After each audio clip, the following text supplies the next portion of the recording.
Hey, what's going on, y'all? Everyone at Global Hack Week in it. I am super excited to be here. Once again, my name is Rosendo from MLH, in case you didn't know, in case you haven't been paying attention this entire time. But yes, once again, I'm super excited to be here. We're going to get it rolling pretty soon, just waiting for some folks to go ahead and filter into the Twitch channel currently. If you're in the chat, let me know what's up. Let me know where you're joining us from. Currently, I am in New York City. It is, I think, about like 70 degrees outside. Not so bad. It's like pretty good weather. I'm chilling in here. I've got my fan on, so very, very much comfortable. Thanks for wondering. I'm just making that assumption, obviously. But all right, how you going? How you doing, Vish? From India? Awesome. Excellent. Yep, we love to see it. We love to see folks joining us from all over the globe. As you could imagine, Global Hack Week has been filled with folks from everywhere in the world. I've seen folks joining us from Nigeria. I've seen folks joining us from North Africa. Folks from Asia, obviously India and Singapore. So always great to see. And of course, like yesterday, I know someone just jumped in and said New Jersey. It seemed a little bit out of place, but at the same time, you know what? We love to see it. Tri-state area representing. All right, so a little bit about today's broadcast. We're going to be learning how to integrate Twilio with a Wix website. So I know a lot of y'all love Twilio. I know everyone here has been very familiar with that product before, but you may be new to something called Velo by Wix, which is essentially it's a new like a developer mode that you can activate on a Wix website that allows you to leverage JavaScript on the what was previously a no code and became a low code platform, and now it's very much advanced. And as I say that, I don't want to scare anyone away. That's kind of at the beginner level. It's not so advanced that you won't be able to get it, obviously. And we have some great people from Wix that are going to be joining us. Actually, a great person from Wix, pardon, it's just one person by the name of Meredith who's going to be joining us and walking us through the entire platform. So no worries there. You're going to get all the information you need. And I'm also going to be here in the background manning the chat as always. So if you've got any questions, feel free to drop them in there. I will make sure that they get addressed. And so will Meredith. And without any further ado, I know I've mentioned your name a couple of times already, so I'll just go ahead and plop her on the screen for y'all to see. How you doing, Meredith? Hey, so excited to be here. I do have a tiny helper, so if you see a cat on screen, they're out and about and roaming around. So there's multiple of us. Awesome. Well, I'll let you get to it. Let me know if you need anything, and obviously I'll be in the background. All right. Enjoy. Awesome. Thanks so much. No problem. Hey, everybody. Good morning, afternoon, evening. I am Meredith. I'm a developer advocate for Velo by Wix. So I'm excited to be here today with you guys to show you guys how easy it is to add third-party services to your Wix site using Velo. So we're going to play around with Twilio. We're going to play around with some REST APIs. And all of the steps are going to be like step-by-step instructions, a nice little tutorial to get started. And if you have any questions at all, don't hesitate to drop them in the chat. If you get stuck, we'll pause at the end of each module to make sure that we're all cut up and try out some testing tools that are available from Velo. So this will be a really fun and interactive workshop. I love working with Twilio because it's so easy to add texting to your site, and it's just that instantaneous interaction. So it's a great way to just add in a third-party service and actually get to see something really fun and cool. And so, yeah, we're going to send some text messages to ourselves. We're going to do some API calls, and we're just going to have some fun with it. And I have some bonus challenges. Oh, there's our tiny helper. Okay, want to get out of the way? He's probably going to be running around, so don't mind. He might help us out with typing on the keyboard too. So again, don't hesitate to drop any questions you guys have in the chat. And without further ado, I think it's time that we just dive right in and follow along. So Rosendo is going to drop the link to our Twilio challenge into the chat for you guys, so you can access all of these step-by-step instructions. If you're following along even afterwards, then you can play along and try it out yourselves too. What we're going to do is we're going to build a little trivia service. So this app is going to take in a user's name and their phone number. We're going to save it to the database that you get access to with Velo by Wix. And then we're going to use the NPM, the Twilio NPM helper module to send a text message to our phones. So we are going to send messages to our phones. So it'd be helpful if you had a cell phone handy nearby too while you're following along with this tutorial, so you can actually send those text messages to yourself. I guess I also didn't introduce where I'm from. I'm based in San Francisco, California, so it's a little early for me. So things like texting are like a little bit of a tongue twister. And if I'm drinking coffee, that's why it's 7 a.m. here for me. So just waking up and getting started with the day, but excited to be here and build this app with you guys. So to start off with this service, we have some helpful links that we can use throughout this tutorial. We have a link to the API reference. So if you ever want to dive in to the APIs that we're working with from Velo, you can see everything that's available here. So we have a really robust list of APIs that expose not only the UI elements that are available on your Wix site, but also a bunch of verticals APIs. So if you need access to any of the applications that we're using throughout that. So we'll use a couple of these today, like Wix Data and Wix Fetch. So we'll get a little bit of a sample of some of the things that we can do. We also have access to the homepage. So if you want to see example code, this is a good place to get started if you need any ideas or just want to see like some more complicated applications too. And then because we are working with Twilio today, I have a link here to Twilio as well, because we're going to be needing a Twilio phone number. So make sure that you have one of those. And then we'll also need our account SIDs and our auth tokens so that we can authenticate ourselves when we're building our application. I have a pre-made template here to help us get started so we don't have to go through the whole sign up editor. So when you go ahead and click this, oops, I didn't want to do that. I want to open this in a new tab. So when you go ahead and open this in a new tab, so you can follow along with the instructions, it's going to go ahead and load up the editor with a nice blank screen where you can, we already have like a little bit of something on there. And we don't have to like go through the whole sign up process, but make sure you are already signed in to Velo by Wix or to your Wix site. So if you haven't already done that, this is a good time to get started. So with that, that's going to be our first module. We're going to go ahead and get started. So the first three things that we need to do are make sure that we have a Twilio account, make sure that we have a phone number attached to that Twilio account, and that we are able to access this template. So I'm going to go ahead and sign in here too. Oh, actually, I'm already signed in. Awesome. So we have our Twilio account already signed in. We're going to need our information under the account info box here. Don't copy my information. You can't see it, but you're going to need your own information. So go ahead and make sure that you have all of that. Go ahead and make sure that you have access to the template. And we can see here the template already has dev mode turned on for us.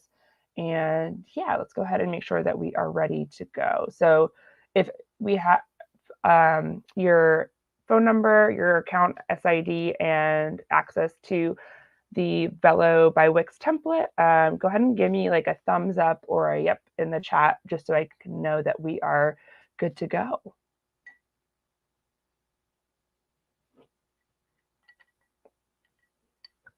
And in the meantime, I'm going to have a little bit of coffee.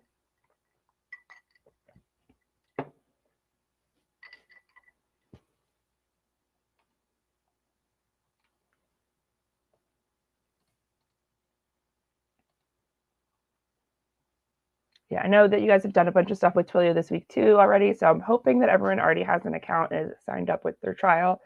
But if we need to like take a pause. Oops, we're getting an unauthorized or a forbidden error. Are you getting an error when you access the template link or?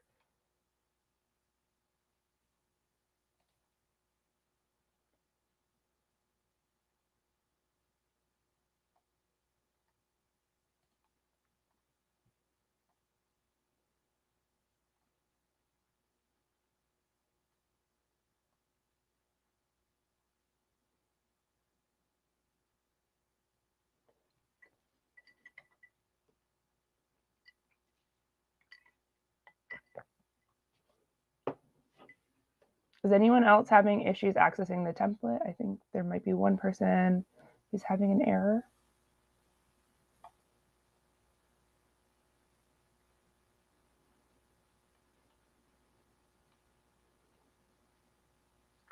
Yeah, the first editor link has a little bit of a typo, so it might not be working if you're grabbing it from YouTube.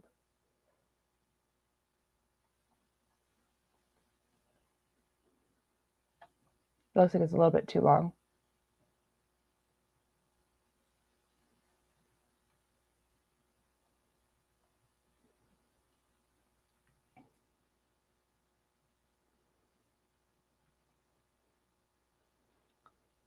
All right.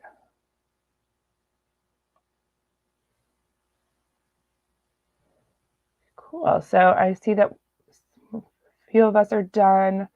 So if we're ready to move on, what we're going to do is create our sign up form as our next step. And so with this form, what we're going to do is just create a couple of inputs, and we're going to go ahead and set those inputs up so that they are having the correct data type that we want with it. So we're going to go create some input fields. Sorry, I'm trying to like debug and teach at the same time. So back in our editor, we're going to make sure that dev mode is turned on. It's already turned on for us here, but if you're not seeing this page code panel and a code editor at the bottom of your screen, you can go to dev mode, and instead of this saying turn off, it'll say turn on. But I think everyone should already have this turned on. We can resize any of these windows. So if we want this to be like a little bit larger, just so we can focus on our code, or in this case, we're going to actually build out the UI of the page right now. So we can go ahead and hide these by clicking on the minimize and then just on the left menu bar. We want to go ahead and add elements. And when we go ahead and add elements, we can go down to the input area. And with the input area, we have a couple of different input types. And the ones that we're interested in right now are the text input. So we're just going to go ahead and drag and drop those to our page.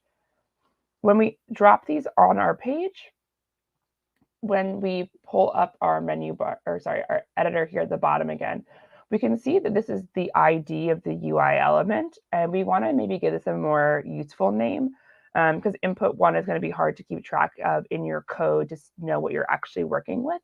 So we like giving these meaningful names, and we can actually change them right here. And so we'll go ahead and change this to name input. And then that way we're going to be able to like keep track of it in our code a lot better. So we want this to be our name. And then we also need another input field. So you can either go back to add element and go to inputs, or we can go ahead and just actually Control C, Control V, and copy paste. UI elements too, if you would just need the same type and the same style. And then this one's going to be for our phone number.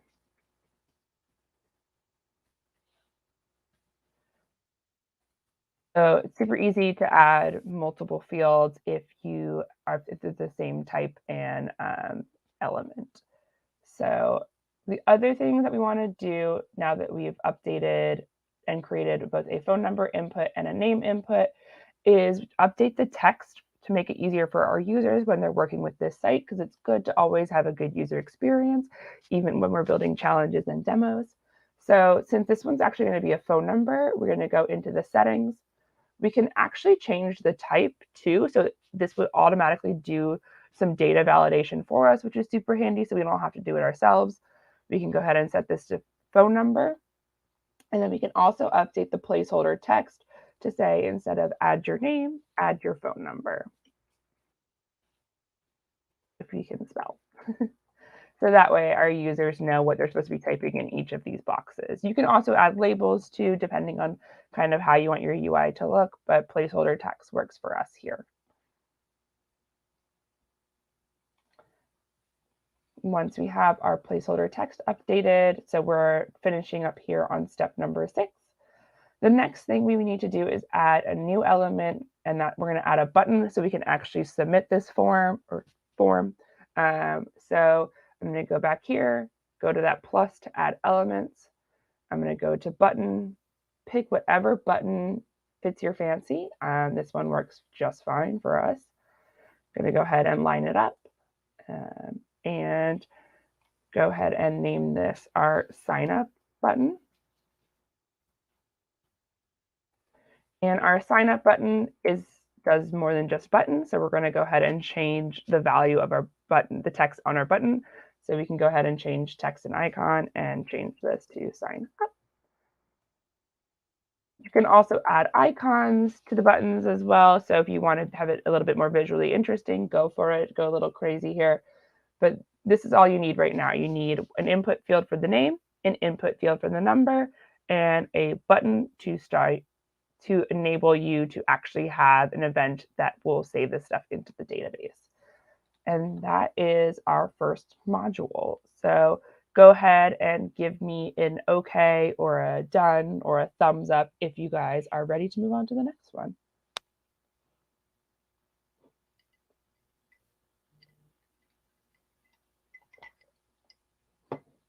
We have to do a little bit of setup work before we get to the really fun stuff. So just bear with us.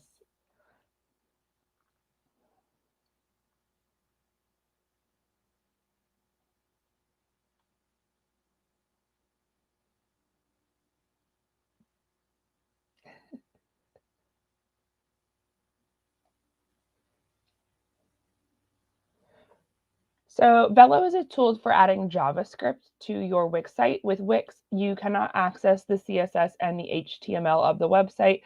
These are very black boxy UI elements. We can access certain properties of these elements, but we cannot access like the base HTML or and CSS. So it abstracts all of that away from us, and we just focus on the business logic that we need to add, or the more fun and interactive portions of the site, instead of getting it to be like pixel perfect lined up. So if we wanted to do like all of this right aligning, instead of having to like put it in some CSS boxes, we can actually just go ahead and find that little pink line that you can see there, which means that I'm all lined up, and use those to like make sure that everything is exactly where I want it to be. So we cannot access the HTML, but we can access some certain properties of these elements. And we'll see that in a second.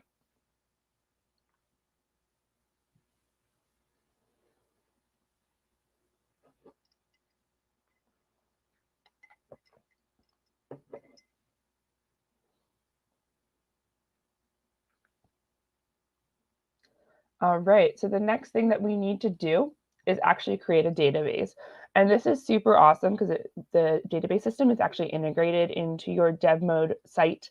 So instead of having to go and creating a database hosted somewhere else and then trying to connect it back to our website, we can create it all in one. And then we have some APIs available for us to do basic CRUD functionality and more to access that database. So it's super awesome that we don't have to set up any external hosting to do this. We can just go to this databases tab here on the left panel. And with that, we can easily add what Wix calls content collections, which are our databases. And we can go ahead and add a new collection. We're going to call this our user list because this is going to be where our users signed up and get stored. And we'll go ahead and click create. After we take a note of what our collection ID is, we're going to need this to access the database with the Wix data API. So just keep this in mind, but you can always go back to the database and access this information if you ever forget. So we'll go ahead and create that.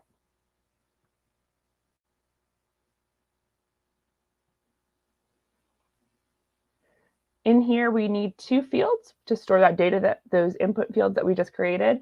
So we can rename this to name. We can't update the field key because it comes preset in the database, but do make a note of the field key because again, we're going to need these to store things in our database.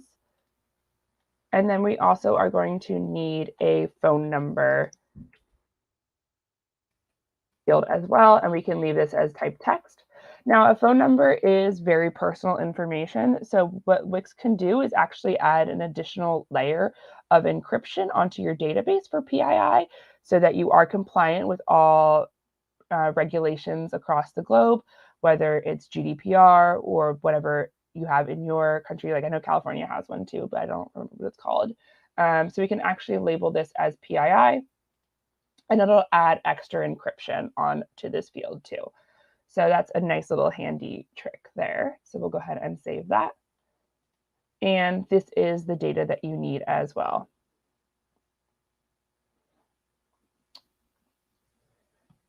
One last thing that we have to do here is we want to make sure that anyone can add data to this database. Since this is, again, a demo, we aren't too worried about permissioning in this system. So we can go ahead and look at our privacy and permissions settings. So I got to that by clicking on these 3 dots. Yours might say more action depending on your screen size. So I'm going to go ahead and click those, go to permissions and privacy, and we already see that anyone can view the content. But if we want people to be able to add the content, which is what we're doing when they're signing up, right, we're going to try to save this into the database. We're going to do an insert. Instead of it being admin, because you're going to hit a lot of permissioning issues with that, we're going to go ahead and just change it to anyone for this demo. And we're going to go ahead and save that. And that is our database. So that is this module here.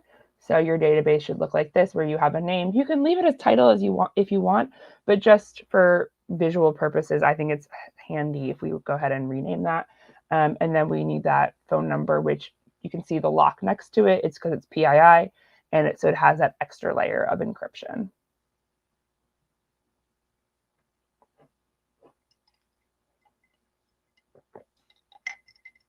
Cool. I see a couple of comments about people being stuck. Is anyone else having issues? I would recommend using Chrome or Firefox or Safari. They're definitely going to work best with the Wix editor. If you're using like a newer browser, it might not perform as well because it's definitely been optimized for things like Chrome, Firefox, and Safari.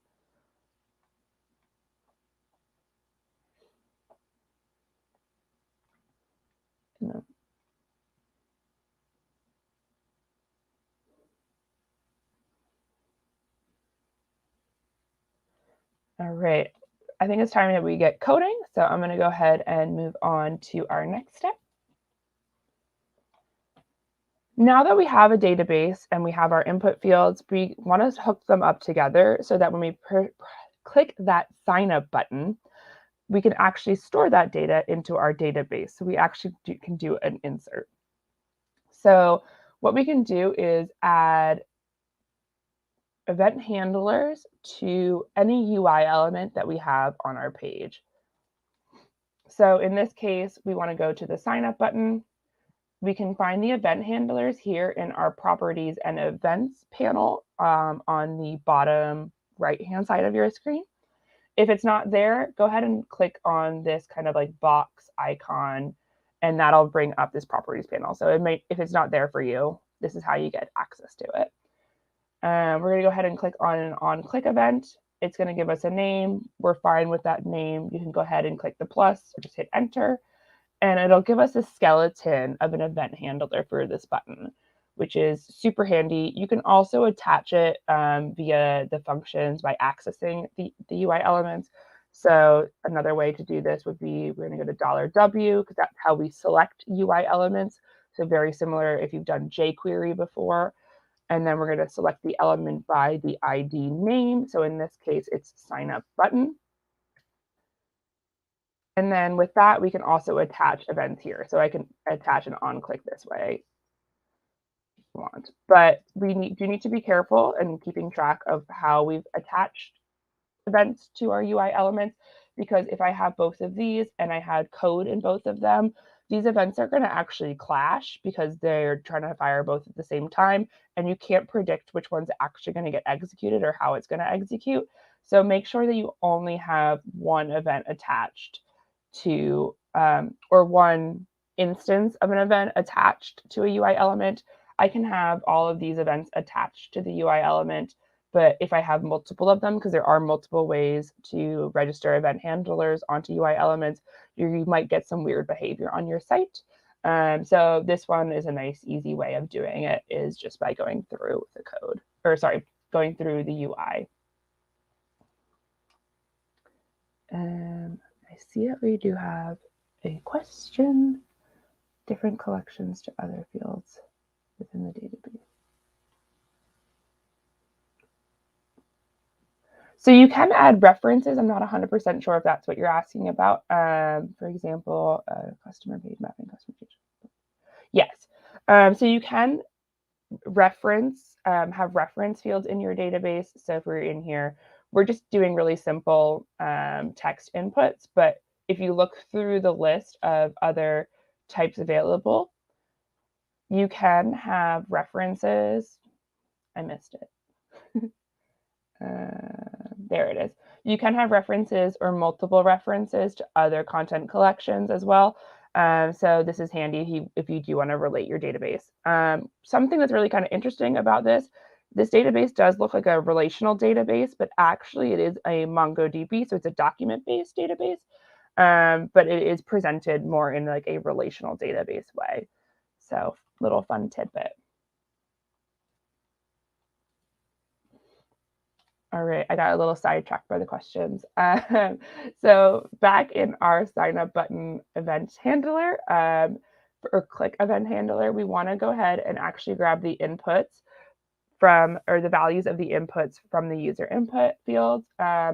So in order to access that, again, we're going to use that $W element selector, and we're going to go and find the name input. And we can grab the value here. As you can see, there's other properties that we can access as well. Like, is it visible? We can also like show hide to, add scroll to events and stuff like that. So there are other properties that you can access. So there's events and properties that you can access on this. So as I mentioned earlier, we cannot access the HTML like directly of these elements, but we can access multiple properties of that element using the code. So if you wanted to be able to like enable or disable it based off of some logic, you could get access to that information here through the properties. In here, we're mostly interested in the value, which is what the user has typed into the input field. So we're going to go ahead and grab the value, and we're going to set that to a variable. So we're going to let name equal the value. And then same thing with phone number. We're going to go ahead and retrieve the phone number input value. And now we have the user inputs stored for us to work with. So super easy to access and retrieve user data to here.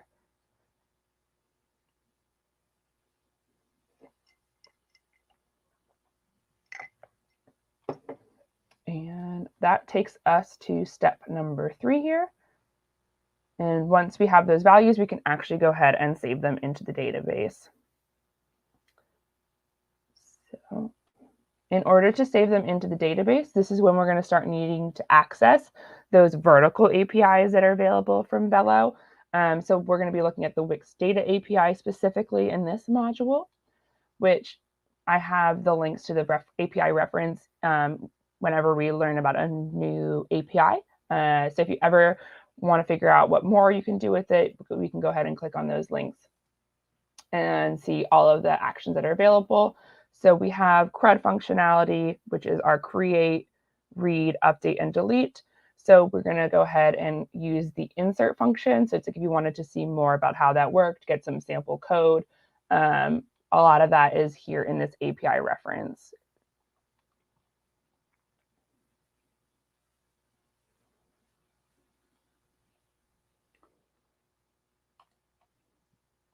So the first thing that we need to do is, because again, we're building a website, so we don't have all of the APIs available out of the box on each page. We do need to import them if we want to work with them, because the more that we input into our website, the slower it's going to be. So we want to only import what we would need for that page on the page, so we don't start slowing down our UI. So in this case, we're going to grab this import statement, and we're going to go ahead and plop it at the very top. This is just for management. It's easier if all of your imports are at the top of your file. If you aren't able to copy paste it, you can also access it by using the autocomplete. So we can start typing Wix data, and there it is, and you can grab it that way too. But I don't need to import it twice. So I like keeping all my imports at the top of my file, so it's easy to remember what is imported on that page. Once we have Wix data imported, we can actually start working with it. But the first thing that we need to do is create the value that we want to insert. As I mentioned, our database is document-based, so we're going to actually create a JSON object to store into our database. So I'm going to go ahead and call data to store, and we're going to create an object. And in here, we need our key value pairings, which, if you remember, we need that field key from our database. So if you ever forget what the field keys are, it's super easy to access them. We're going to go back to our database here, and we're going to go ahead and click on the properties and grab the field key. It is important to note that field keys and collection IDs, when working with databases, are sensitive to case as well, case and extra space. So you have to make sure to spell it correctly and also in the proper case. So in the example of this one, if we were to look at phone number, so visually it looks like both the P and the N are capitalized, but if I look at the field key, we are actually using camel case. So if I had the P capitalized or the N not capitalized, it wouldn't recognize it as the field that we're trying to store into. So we're going to store in these in key value pairings, where the key is that field key from our database, and then the value is going to be those values that we've retrieved from our user. So let's go ahead and set the title to name and the phone number to phone number. And now we have our object that we want to store into our database. Once we have that object ready, we can go ahead and actually use the insert. So with insert, you can even see some examples of what the values that you need to pass in to the insert are. So we're going to need the collection ID and the item to store. So as we noted, the collection ID is on the database. So if you ever need to access it, you can go to the settings, and there is your collection ID right there. So we can go ahead and grab that. Did it copy? Is that a copy button? Nice. And then what we want to store is our data to store. Now, these functions are asynchronous because, again, we're building a website. And so anytime we have synchronous calls, it's going to block our users from continuing to work with our website. So everything is promised when it comes to working with our APIs. So if you want to do anything afterwards, like show a success message or clear the data that the user input so they know that it was stored, you would need to do it either with like an async await or with a waiting for the promises to resolve with .then. So in this case, like if we wanted to do anything once the data is stored, you can also like look at the result here. So you could like console log and see what was stored. And then we can also go ahead and clear the values of our input fields. So we want phone number input. Oops. And name input. And we'll just set those back to empty. Oops. You want to set the value back.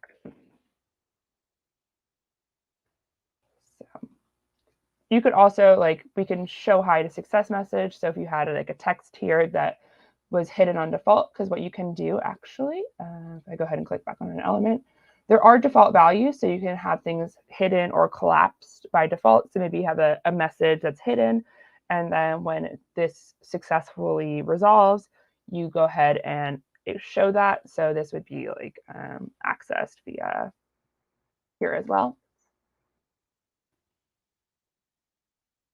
I cannot type this morning. Let's yeah. So then we can like show it or hide something as well too. So it's really easy to show, hide, or expand, collapse UI elements too. So if you wanted to put a little success message and show it, this is how you would access the show event on a UI element because they are functions. You can also access the property of is it shown or is it hidden, but those are a little bit different. But show is an event.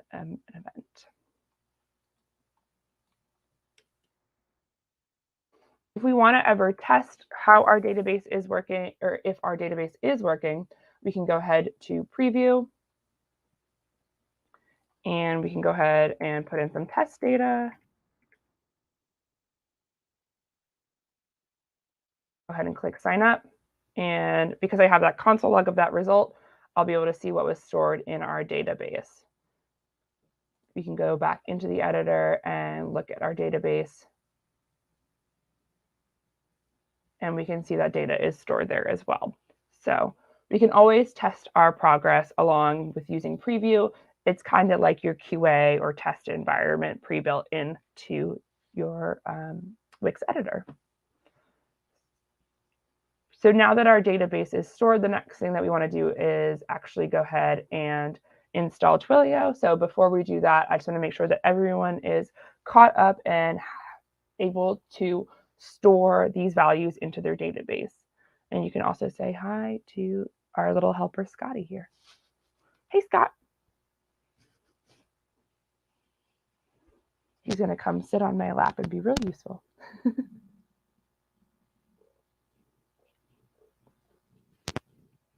Actually, he's probably going to chew on my headphone cord because that's more fun.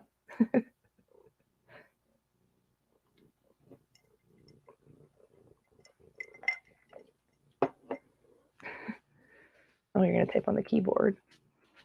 He's not a very good coder.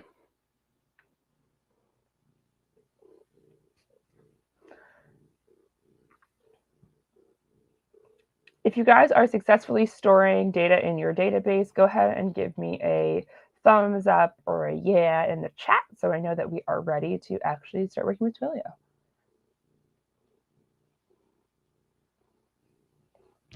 Oh, and there he goes trying to get my headphone cable. If you hear any weird sounds, that's what's going on.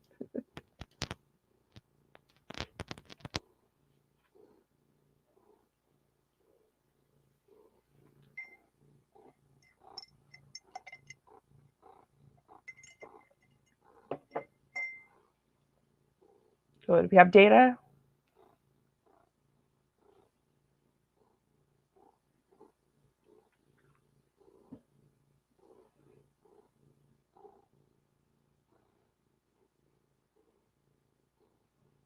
While we're waiting to see if we're able to store, another thing to note too is at the top here, you'll see a publish button, and that's how you get your site live. So super easy to deploy your application whenever you're ready. So you can just always click publish and our site will be live. So we can go ahead and view site. There is our production. Such a beautiful website.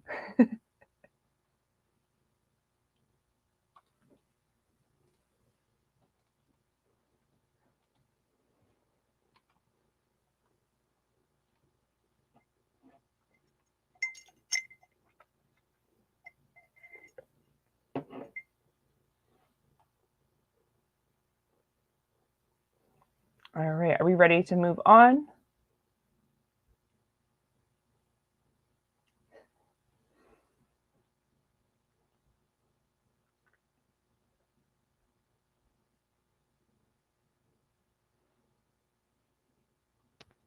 I'll give us 10 more seconds here and then we're gonna move on.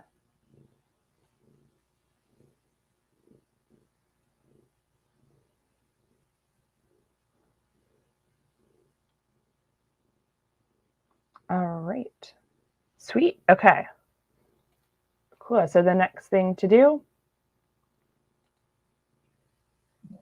is we're actually going to install the Twilio NPM helper. So Wix, when you turn on Velo, opens up access to NPM packages, which can be accessed through code packages, which is this box looking icon here.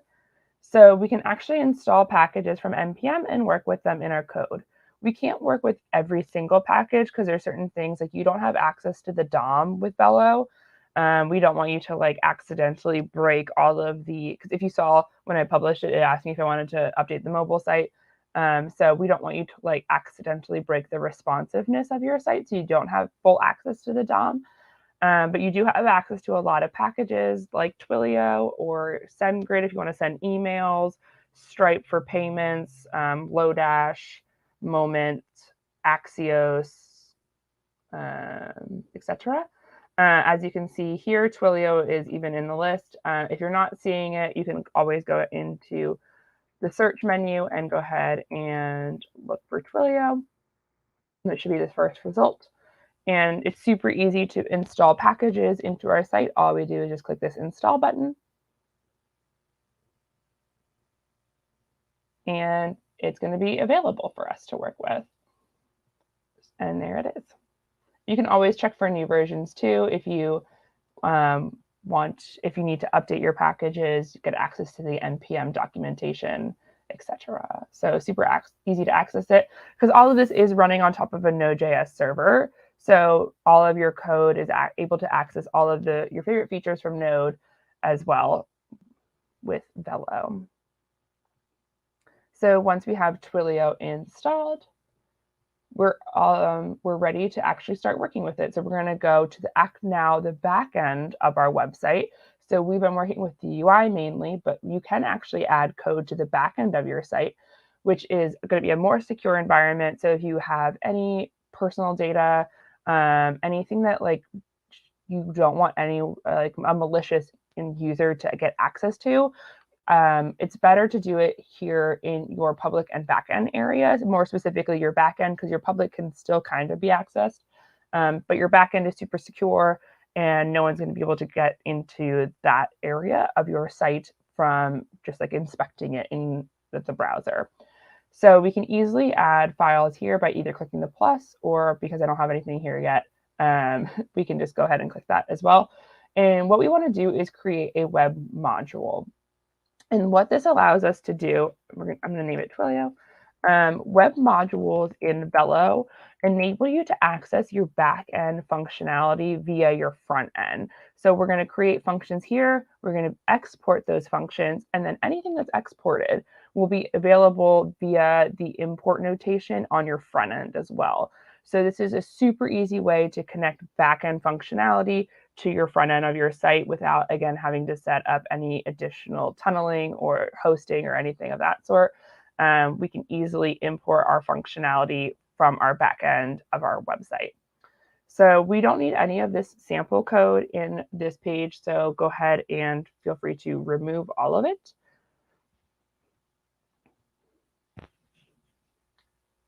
And the first thing that we want to do is import the Twilio helper module.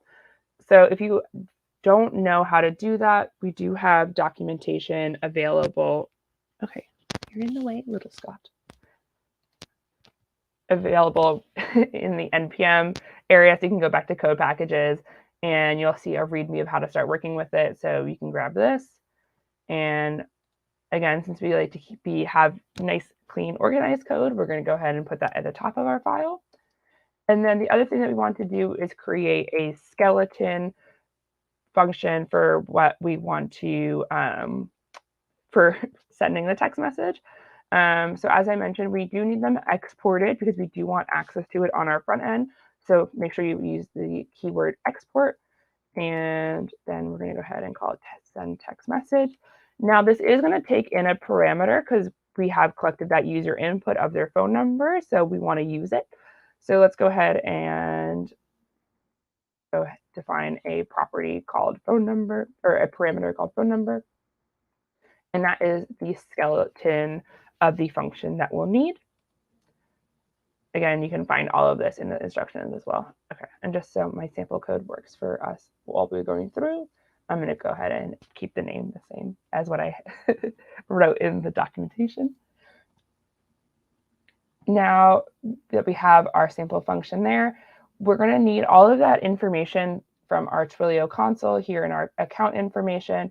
So we need that, and we can either write it hard-coded, because again, we're building a demo application, so it's totally okay if you want to hard-code it for now. If you would prefer to do it like the more correct way, we do have a secrets manager available through Velo. So when I go to developer tools here, which is kind of this wrench looking icon, under security, we can see a secrets manager. So I can store API keys or any other sort of sensitive information back here. So what I'm going to do is I'm going to store all of them as secrets right now, because also I don't really want to expose my auth code to the world.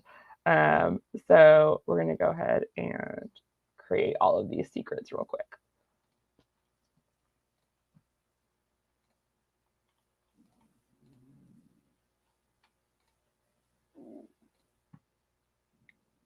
We need the auth token.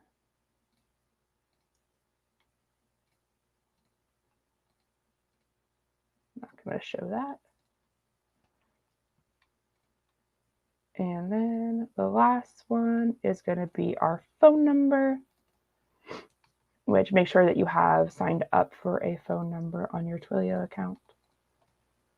And I'm going to go ahead and grab that as well.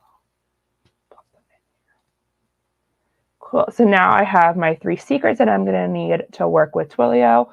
My auth token and my account SID are going to be used to authenticate myself, and then my phone number is going to be used to actually send our text message. So we have those set up in our secrets manager. If you want to access the secrets manager, that is also going to be a new API. So we're going to go ahead and import Wix.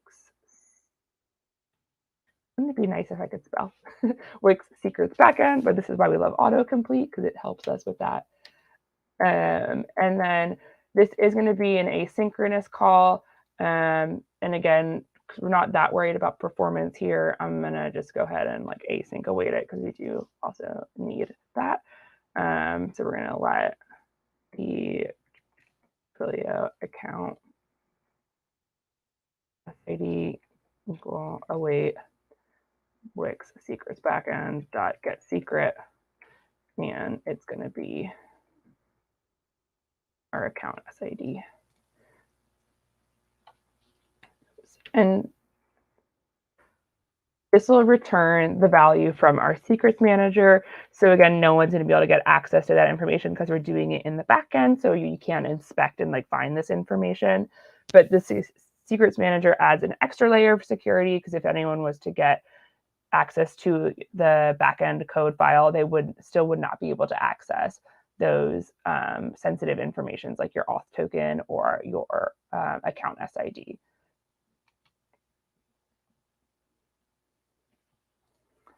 We're going to also need our auth token, or I'm lazy and I wrote this code already out here, so I'm just going to grab that. These are the 3 things that we're going to need from our secrets manager.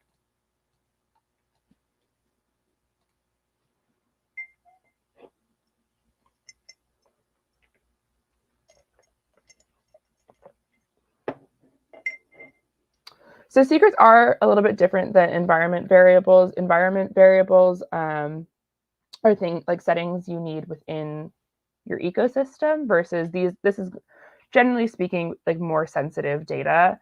So things like auth tokens, API keys, maybe if you have some PII that you need throughout your application that's hard coded. So secrets are slightly different than environment variables. So once we have all of those things, the next thing that we need to do is actually initialize the Twilio client to authorize ourselves to use this. So we'll go ahead and let this be a constant, because I don't want this to be able to change. Twilio client equals new Twilio, and Twilio takes in our Twilio account SID and auth token. And I can never remember which order it's in, so let me double check that. Yes. So we want to take in both the account SID and the auth token. So the account SID is your first parameter that you want to pass in, and the auth token is the second. And this is how you initialize yourself with Twilio so that they know you are an authorized user and you are able to send text messages from that account and that phone number that you have inputted.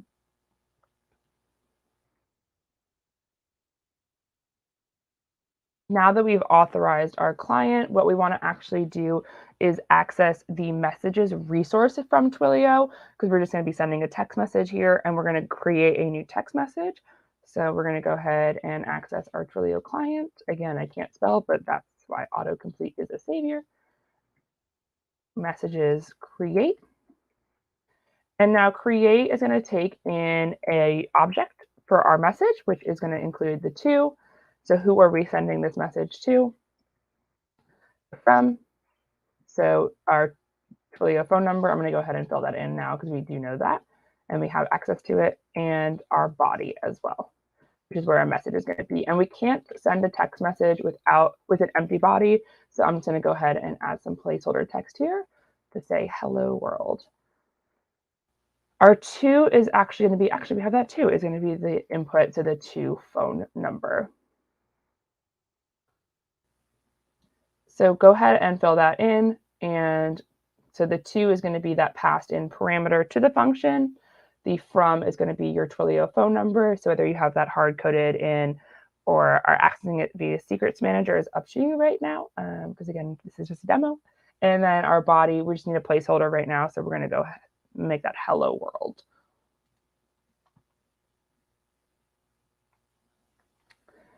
And with this, we can actually start testing this to see if we're getting text messages. So if I go back here, what we can see is this blue little play icon to the right of our, to the left of our line numbers. I don't know why I just blanked on that. And if we click this, we can actually test this functionality without ever leaving our editor. So go ahead and click that. It'll open up this new testing tool. And because it does take in a parameter, we're going to go ahead and change this from null to the phone number. So I'm going to go ahead and set this as myself. And when I click run, it's going to try to send text messages. We're not seeing any errors right now. And what we are going to see is we just got a new text message on our phone that says hello world. And we've sent a text message from a Wix site. Well, from the testing of a Wix site. We're almost sending it from our website. So cool. Let me know if you are able to send that text message.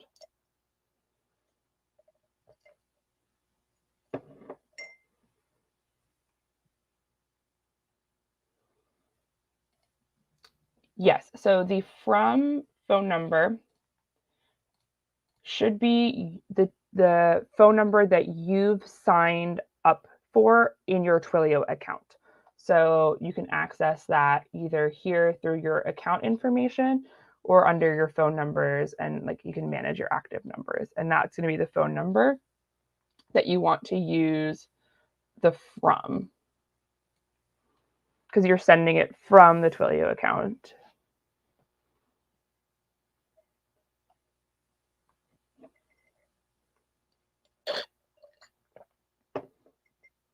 To is going to be what the user inputs on the UI. So that input field that we created back on our homepage. We haven't hooked this up to the front end just yet, so we're going to just like hard code in. You can either hard code in a value, or using that functional testing tool, you can actually set a sample parameter in there. So like I just used my own personal phone number and was able to send that to myself.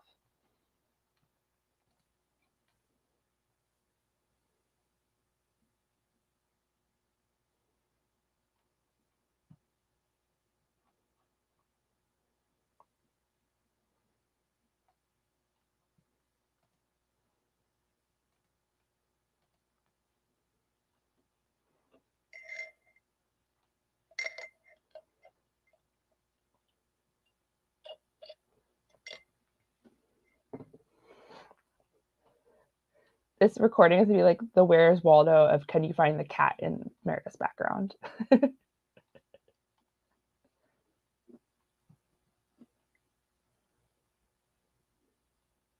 Sweet. Are we able to send the text message from our functional testing? This is a handy new feature that we released like about a year ago, I want to say. Super handy. Never have to leave the editor. Don't have to do like any wonky setup on the front. So big fan of functional testing.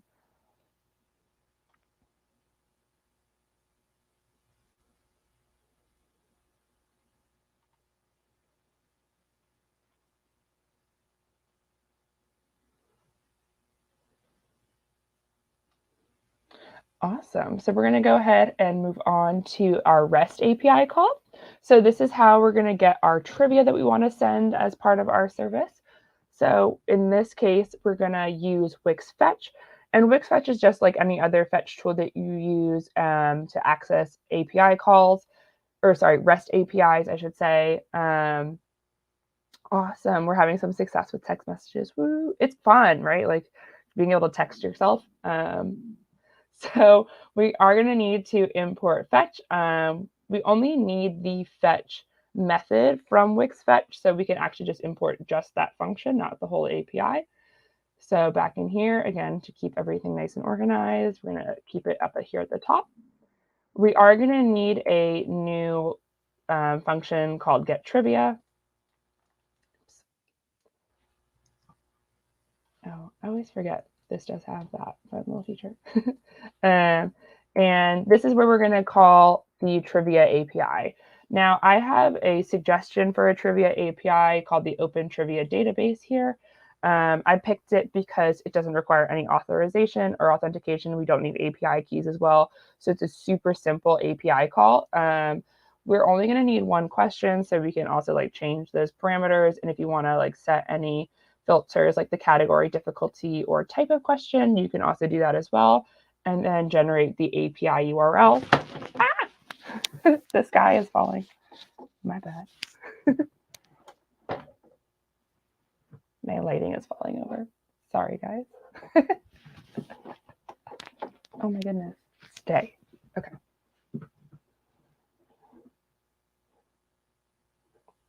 Apologies, lighting delay. Okay. We'll have, this is the API endpoint that we're going to need to reach for accessing the trivia. So it's like just super simple. Again, no API keys or authorization needed to access this API, which is why we selected it. But feel free to use anything if you prefer something else. So I'm going to grab that because it's going to be handy a little bit later. In our getTrivia, all that we need to do is go ahead and call fetch and pass in the URL, as well as any headers that we need here. So this is going to be a JSON object where we need to define the method that we're going to call. So this one is just a get. So we're going to go ahead and define that as well. Yeah, the API documentation is one of the best that I've seen too. Big fan. Also, yeah, tried to make this super simple and easy to follow along with. So I've tested this multiple times too. And if you just want to like copy paste everything from the GitHub, it should work. And again, we can, if you ever want to like test it, you can go ahead and run it as well. And actually, yes, we need to like return something. Otherwise, we aren't going to be able to see anything. I'm getting sidetracked. What do we want to do now? Oh, yes, we want to handle the response. So once we send this off, we need to handle the response. Again, because we're reaching a third-party service, we're doing this asynchronously because we don't want to be dependent on that service, because if that service fails, we don't want it to stop any of our code from being able to run. So these are going to be asynchronous as well. So we're going to go ahead and handle the response. Go ahead and plop that in here. So what we want to do is we want to wait. The first thing it's going to return is the response. Was this good, bad, forbidden? Is there a server issue? So what we want to do is we want to look for that OK response, which is our 200 response. So if we see that it is OK, then we can return the actual JSON from that object as well. And that JSON has the data that we will need. If the formatting is ever an issue for you, because now I'm like, where is the curly brace that I need to add my next, then there is this fun little quick format feature here at the top. So if I go ahead and click that, it'll format things for me so it looks prettier and I can see, okay, the next thing I need to do is there. So then I want to actually access the JSON. And the JSON we want to actually return, but we want to return the results. So if we were to like look at this, for example, I'm going to go ahead and take a look at it. What we can see is that, so we have a response code of 0, which is good. And then results is where the questions are actually going to lie. So if you had amount equal to like 2, then this would be an array of 2 questions. We only need 1 because we're just sending 1 trivia question at a time. So that's why I have it set to 1. But in here, we can see the structure that we need to traverse. So we want to get results, and then we want to get the question. So we actually want to just return that. So that's how we kind of build this traversal structure. And since we know that the response was OK, so we know that there's data in there, and the only thing that we want right now is the question, we can go ahead and index out the first result and just grab the question.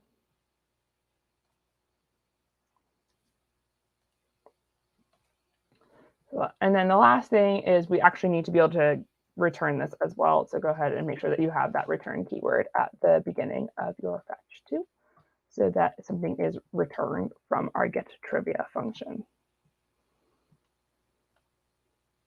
And now instead of undefined, because we didn't have anything returned, we now are able to see our trivia question. Now, one of the next steps or more advanced steps you could include in this is also cleaning up the URL encoding. So like changing and quote to quote, like an actual quote. So that could be a next step here. For, again, the demo purposes, I don't have us doing that, but that is one of the things that you could do if you actually wanted to create this service. And now we are able to access our trivia API. So if you need the whole code there, if you didn't want to do the piecemeal steps, it's going to be right there at the bottom of the screen. And again, we can test it with that functional testing tool. Super handy and super helpful. So just click that play icon next to it. One thing to note is in order to get this, you do need to export the function. This function we don't really need to export because we're not going to use it on the front end. So like I don't need that, but then it takes away that blue play icon.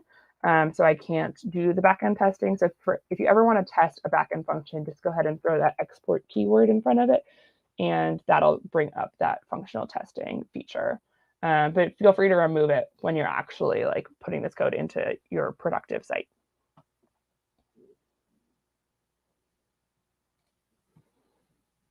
Cool. And the last thing that we need to do is actually hook all of these things up together, right? So now we have the trivia, so we can add that as the body of our text message. And once we have the message perfectly formed, we can go ahead and also put that into the front end of our application. So to start connecting all of this together, what we need to do is we need to actually get the trivia in our Twilio send text message function. I have too many tabs open now, which is a very common issue. So because we're going to be using it in the body of our message, make sure that you call this before the message create. So we're going to go ahead and plop that in there. Oops. And once we have the trivia, we can actually replace hello world with trivia. Now, again, because this is exported, we can actually call this in the front end of our function, and we're going to access it just like we accessed the Velo APIs. So we're going to switch back over to our home page.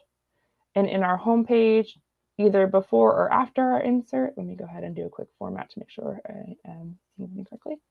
Okay. Oops, actually, before we do that, we need to import it. So in order to do that, we're going to go ahead and import send text message from our backend.twilio. So again, we love autocomplete. It makes our lives so simple because I am super prone to spelling errors. So what you are going to do is you have to traverse your file structure of your site. So we do need to type backend. If it was in your public section, you could also do public and then access your public files there too. But since this is our backend, we want to go to the backend folder. So just think of these as folders.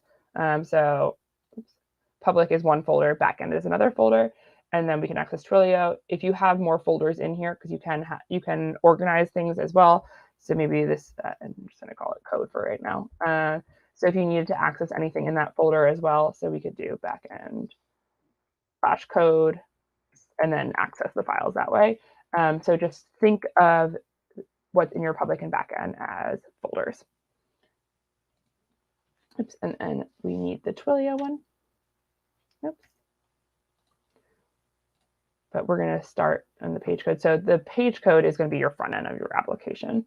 So if I minimize this a little bit. So this is going to be the page code for this page. So we're going to go ahead and import send text message. And then what we can do is now after our insert, we can call and text message. And again, this takes in a parameter. So we want to grab that phone number input, which we have stored in our phone number variable. So we're going to go ahead and grab phone number. And now when we go ahead and publish our site,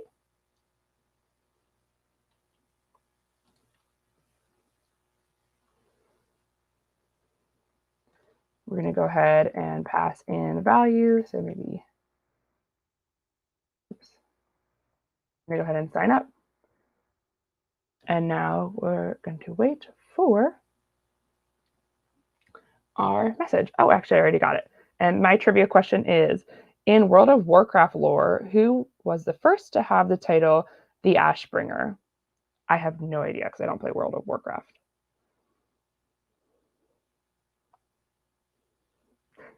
Does anyone know the answer to that question?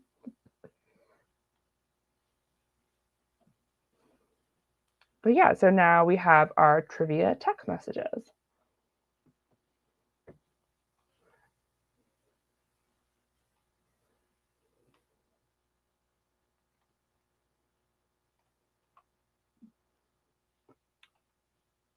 I mean, that's a good guess. I have no idea. Someone probably knows better than I do.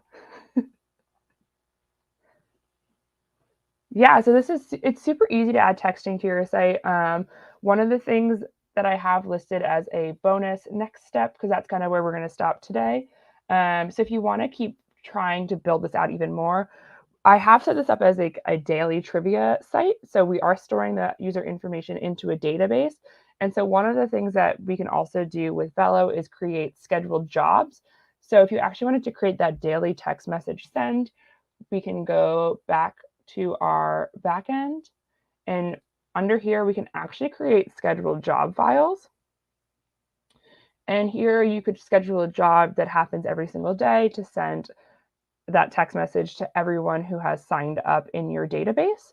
So it's super easy to connect all of these pieces together. You can have that scheduled job that's going to call a function in your backend code that's going to call your database to get the data of all the users that signed up and send a text message to each one of them.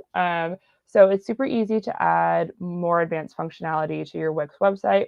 This one's kind of just a fun little trivia app, but there's so many applications for this, whether it's people signed up for like a news service on your site, or think about like if you've ordered something and you get the text message updates of the status of your order. So you can also put hooks on your database. So anytime maybe a field value changes, you send a text message as well, letting people know that there is a status change on their order, because we also have like stores available or bookings. So maybe like you booked a yoga class and need a reminder that you're supposed to go to that class. So it's super easy because there isn't texting available out of the box with Wix. It's super easy to integrate something like Twilio, which is such a fantastic developer tool that makes it super simple to work with it and add this more dynamic functionality to your website with Velo. So you're able to easily add all of this more advanced or not available out of the box functionality to your Wix website. So Velo really opens up the world of Wix, and there's not a lot that you can't do once you've opened up your website with dev mode. Yeah, so it is great for like hackathons or just if you need to spin a site up really fast. So if you're working on a startup, your main function isn't building your landing page or your marketing materials, but it is something that you need. So if you want to just really quickly create a website, Wix and Velo make it super simple, and you really can expand that world with the add-on of Velo. So feel free to try those bonus challenges as well. And you can also handle automated responses, right? Because when we sign up for something, we want a way to unsubscribe. So with Twilio, you can also post messages to your Twilio service. So if I was to text back unsubscribe, we can also handle that as well. So these are some bonus challenges to try out. If you want to take a stab at them, you can always join us in our Discord and share what you've done there too. So let me go ahead and grab a link to our Discord. If you want to try to these challenges, or if you successfully created this and you want to share it, feel free to do so. I'm just pulling up our Discord right now. And then I have to remember how to get to our invites. Here we go.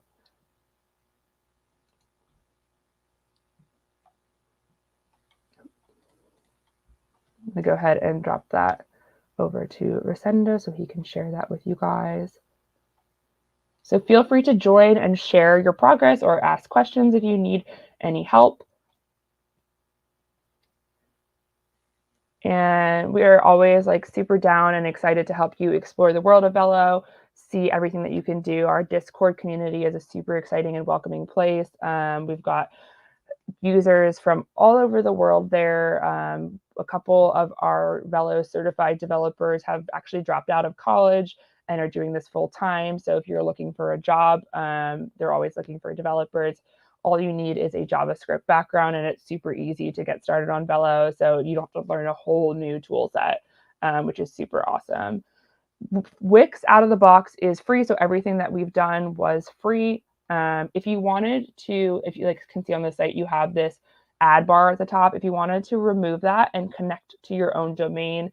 So again, if you wanted to be off the wixsite.com, that is when the premiums would kick in and you would need to pay to upgrade it. So you're just paying basically for the domains server. One second. Or if you wanted to accept payments on your site, then you would need to upgrade as well. But everything that we did is free. With the free version, you do get that ad here at the top, and you don't have the custom domain. But if you've already bought a custom domain and want to connect it, you're easily able to through the dashboard. So if you go back, this is your site dashboard. So anything that you want to do on your site, you're able to access here. So like you could also connect it to a domain if you already have one set up there. And yeah, but everything that we did was free.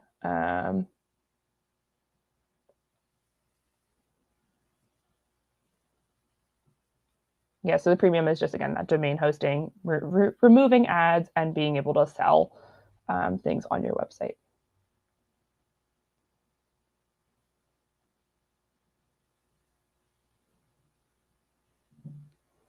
And this challenge is hosted on GitHub. So if you weren't able to complete it right now, maybe we all have busy lives, it's okay, and you want to complete it later, again, feel free to join our Discord and ask any questions if you get stuck.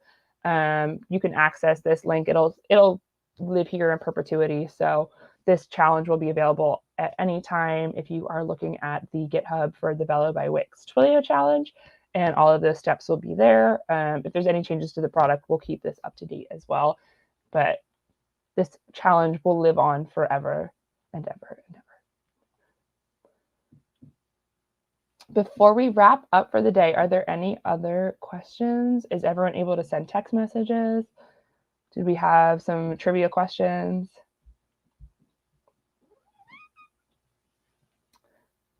Ooh. Yeah. Interesting question. We don't plan to Dockerize the application, but coming very soon is going to be an announcement that you'll just have to stay tuned. We're having our first ever developer conference for Wix and Velo this September in New York City, and there's going to be some really fun announcements there. So the next time that we're back here with MLH, there might be some new things that we can play around with. So definitely come back when we come back. I can't reveal too much. I want to tell all the secrets, but I have to keep a little bit hush hush. And if you want to join that conference, actually our landing page just went live. We are doing it both in person and virtually. So feel free to join us if you're in New York City. We would love to meet our community and meet all of our people. Actually, that just went live. So let me go ahead and grab it. It's a free conference. So if you're in New York, definitely stop by and come say hi. It should be a really fun time and just great to meet the community. So I'm going to go ahead and drop that link over to you, Rosendo.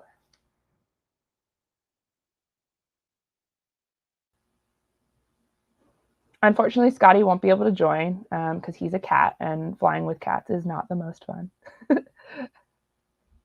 But yeah, we would join our Discord. You'll get all of the updates about this too. Keep playing around with these challenges. And then if you want to join us in New York City, we would love to see you guys because we love meeting we've never met the community. This is the first time we're doing it, and we're so excited to meet all of our Velo users and show you guys the latest and greatest.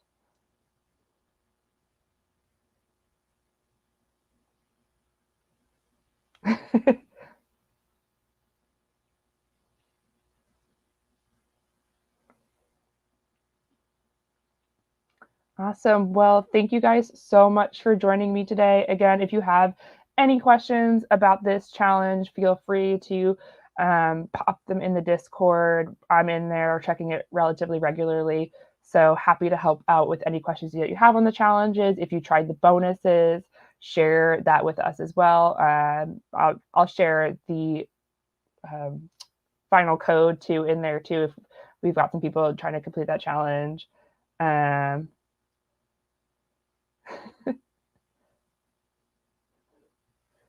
Yeah. All right. Well, thank you so much, Meredith. Really appreciate you coming by and dropping all that knowledge on the community. And for me, also, it was very nice to get a really in-depth demo of all of those plugins. I know for one, I am super excited that you can actually host a database online and it's totally live and completely free to host, and also integrates directly with your front end. So that's pretty neat. Mm-hmm. As Meredith was mentioning, there are some awesome announcements coming up for Wix, but there are some that I can actually talk about today. And one of those is the fact that not only is this workshop going to be living on our YouTube channel and our Twitch channel, but it's also going to walk you through how to complete today's Wix challenge. So be sure to go ahead and get that completed, fill out our day of dev post, and make sure you submit so you can get some credit for that as well.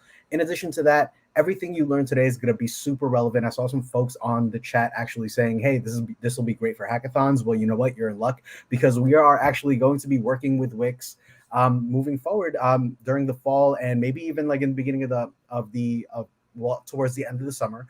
And we'll be hosting hackathons together, and the winner of the best use of Velo prize category is going to be able to take home an awesome Wacom tablet. So that's really sweet. And all of the details behind that are going to be released on our websites moving forward. And just keep an ear out for all of the announcements to come. We are super excited to be working with Wix. And honestly, I think y'all are going to be really excited to use it at hackathons as well.